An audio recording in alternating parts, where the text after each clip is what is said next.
এবার ইটালির পার্লামেন্টে অবাক করা কাণ্ড ঘটে গিয়েছে, যাতে রীতিমতো হাসির পাত্রে পরিণত হয়েছে ইটালি।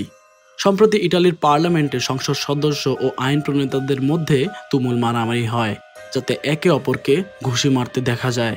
ইটালির পার্লামেন্টের সিকিউরিটি অনেক চেষ্টার পরও থামানো যায়নি সেই মারামারি। আর ইটালির মতো এত উন্নত বিচার ব্যবস্থা দেশের পার্লামেন্টে এমন ঘটনায় উদ্বেগ প্রকাশ করেছে ইউরোপীয় ইউনিয়নভুক্ত অন্যান্য দেশ।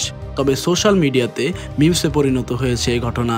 আর ইটালির এমন ঘটনায় বিশ্বের সবচেয়ে বড় সম্মেলন G7 মিটিং স্থগিত করেছে ইটালির সরকার।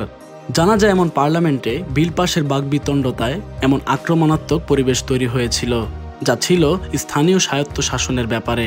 এমন আচরণে উদ্বেগ প্রকাশ করেছে আমেরিকাও। এমন ঘটনা সচরাচর আফ্রিকান দেশগুলোতে ঘটলেও ইটালির মতো দেশে এমন ঘটনা এই প্রথম দেখা গিয়েছে।